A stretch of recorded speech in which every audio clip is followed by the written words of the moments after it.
So, Minister, thank you for talking to us. How important is the UK security market to you? It's incredibly important. We are one of the best security exporters in the world, but also we need it. We need it to solve the challenges in today's world. We need it to make sure that our public places are protected, that the public are protected going around their daily lives. And these people are constantly targeted. You know, there is an enemy out there. There are people trying to work their way around the system. So security is where we're going to find the solutions, and security is the duty of government. And how important are events like this to getting the message out?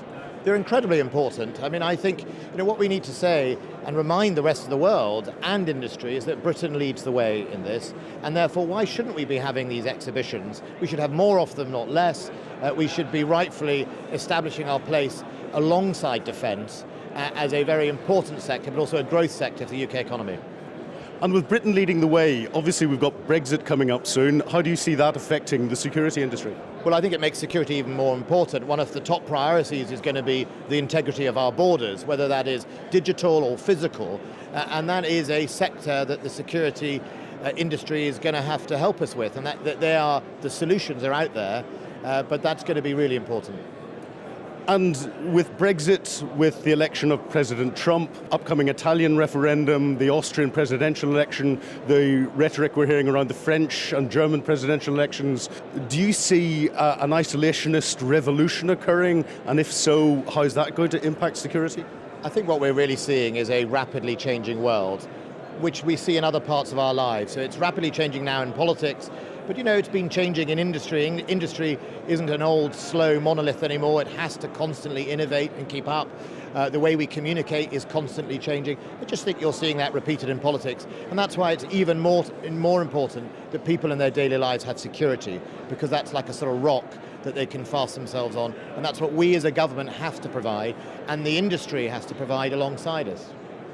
One of the biggest areas that scares people today is the terrorist threat. What can you do to reassure us that what's happening in Iraq and Syria is not going to have a greater impact on us in the UK?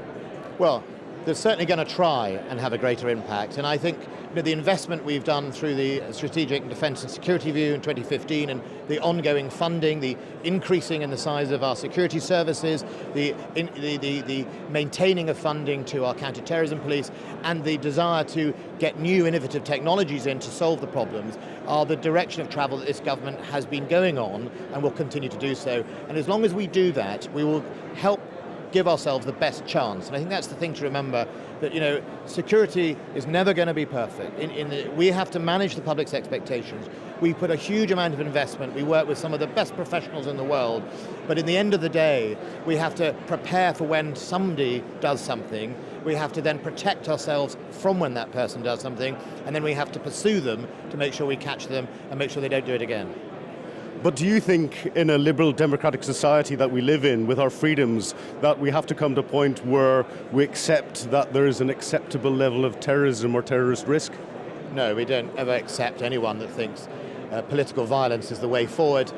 We are determined to be hard on those people. When we catch them, we send them to prison for as long as possible, and we send out a message that in this world, if you have issues and you have problems and you want to change things, violence is unacceptable. It doesn't matter where you come from, it doesn't matter what your religion is.